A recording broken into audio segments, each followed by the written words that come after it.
Welcome back to another episode of Rancor Reptiles, and today we're going to be talking about the monsoon. Now, if you like these genetics talks, please leave a like, subscribe, go down below in the comment section, and maybe even leave a suggestion for the next morph we can talk about. And today's morph is probably one of the most hot, sought after morphs in the in the ball python community in a while. Monsoon is probably one of those animals that is high ticket and will probably stay high ticket because of its recessive nature for a while, for quite a bit of time. You're playing Jane Joes, probably won't be able to afford them. They're expensive, they're hard to get, and their availability is not very high at all. So the perfect ingredients to make a very expensive animal, right? Monsoons, straight up, are pretty darn cool. I think they're one of the cooler snakes. Comparing Monsoon to Sunset, I personally like the Monsoon way more. Sunset, it just being a brown snake, that's what I think of the Sunset. Bite me. The Monsoons carry with them that same brown drabbiness. However, it carries a visual punch of its intricate pattern, right? Monsoons just look absolutely wicked. So let's talk about them. Let's see here. So our first example is a plain Jane Monsoon. This is what a normal monsoon looks like. That's wicked, okay? Now, I believe that this is basically the pinstripe on steroids. Pinstripe makes lines, pinstripes. However, this really doesn't follow any line. And I'm thinking that's why I like it so much. It's just truly jumbled up, bleeding, cutting edge. I think a lot can be done with this snake when mixed in with the proper morphs, right? There's gonna be, I know anything that affects pattern has a high risk of stripping away this crazy ornate pattern this snake has into a drabby patternless drab of a snake, right? I think Justin Kabelka released a video talking about the Mori and the Monsoon Stranger. I mean, it's a genetic powerhouse. However, the snake doesn't look that cool. I wouldn't put a single dollar towards a snake like that, right? However, a normal Monsoon looks absolutely wicked with tons of potential. So let's get into it. So next, we have a banana Monsoon. Bananas have this tendency to really bring out different color, right? Blues and purples when they're younger, and then they kind of brown out and they mellow out. Of course, depending on the type of snake you have, the type of banana line you have, it differs, right? The thing I like about the banana Monsoon is that there are examples of bananas that have high amounts of black dots. Bananas naturally develop these black dots as they shed out. What I'm interested in is how these black dots will impact the Monsoon. You can see this intricate pattern. Hopefully, as these Monsoons get older, as they shed out, the pattern becomes a little darker. And when those black dots come in, I think they can really supplement the look of the Monsoon. So right now, they look pretty darn cool. You can still see the Monsoon pattern through the banana. The banana really isn't jumbling up messing with the pattern too much. It is lightening up the snake a bit, so I wouldn't add Pastel to this particular snake combo because it might absolutely strip all of the pattern away.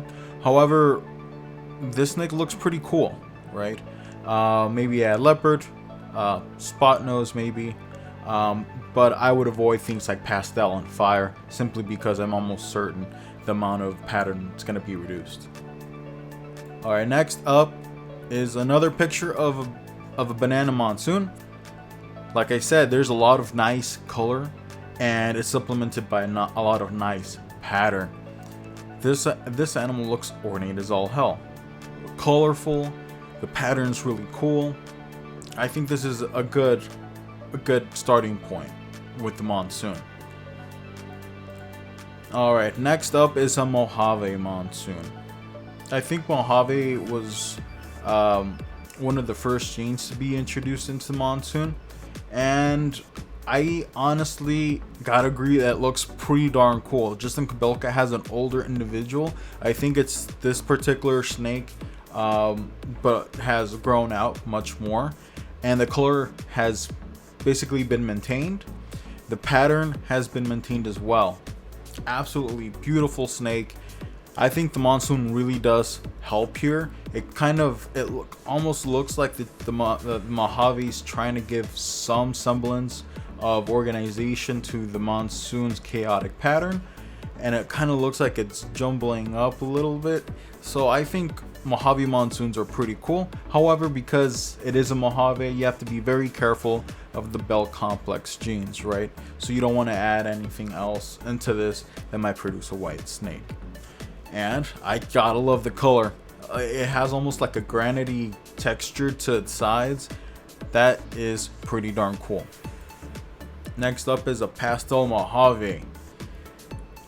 Pastel, you got to be very careful with in Monsoon, because I think Pastel has the power to take away a lot of the pattern. Here you can see that Pastel has almost threatened some of the pattern on the dorsal and the on the dorsal of the tail. It's really almost obliterated almost some of that delicate ornate patterning, and really just formed like this blobbiness of lighter color, right? However, the sides of the snake look grossly intact, and I gotta dig this color, man. This looks really cool. Of course, you gotta keep the amount of pastel you have in check. You don't have too much of it, because it will deteriorate that pattern, like I've been saying. However, I think this is a really nice combination. In the long run, it might brown out and produce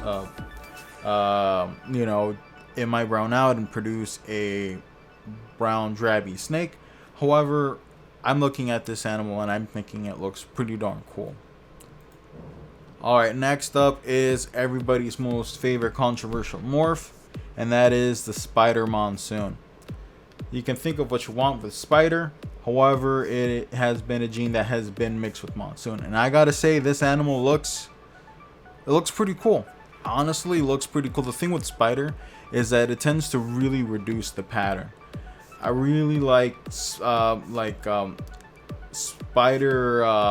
Leopard. That's a really nice combination. I really like the pattern, and I like this pattern as well. Spider has cleaned up the Monsoon a little bit, so it's not as ornate. However, it still retains some of that jumbled patterning. It's really hard to put my finger on something else that would look like this. Maybe a spinner, a pastel pinstripe leopard maybe might look something similar to this, but this just looks very different. If you were to tell me that this had Spider in it, I would probably agree, right? And as you can see along the sides, depending on the line of Spider you have, if you have a high white line of Spider, you could probably see that those white sides trying to surface. It looks like the Monsoon's doing a good job at covering that up. Alright, next up is a Calico Mojave Monsoon. Now, with Pastel, like I said, it really strips some of the patterning on the dorsal. Calico is a gene that affects the sides of the snake, bringing out a lot of white if it's a high quality Calico. And in this case, you can really see the Calico really trying to do its job in this snake as well. The Mojave adds that characteristic coloration, kind of grouping up some of the basically dissolved alien heads into these weird pattern, and the Calico really just is sucking away a lot of the color on the sides, but belly up. I think this animal looks pretty darn cool. Of course, you have to be very careful on the line of Calico that you're introducing into the Monsoon, simply because if you add too much white to the snake, it could really damage what a Monsoon is, right? A lot of ornate patterning, add too much white, you take that away, what are you left with, right? However, I really do like this. As long as the Calico doesn't overpower too much the Monsoon pattern, I think it's great. And I honestly think that this is a really nice snake. Calico will definitely works with the Monsoon. Here is another picture of a Calico Monsoon. This one in particular might be a younger version of the first, and you can really see that this snake has wider sides than the first. They might yellow out. That might be the Mojave influence, or it might be the Monsoon. However, it really yellowed out. Higher white sides. I think it looks pretty cool because, you know, as long as you keep the dorsal and a third of the dorsal down and you have nice patterning there, I think the snake would look awesome, and I think this one does as well.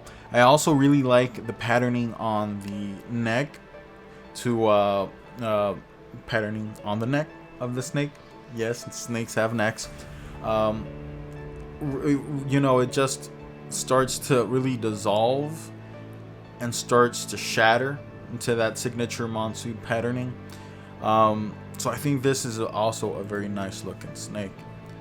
Now next up is the Fire Butter Mojave, Fire Butter Mori. Now, I know Justin Kabelka talked about the Mori gene.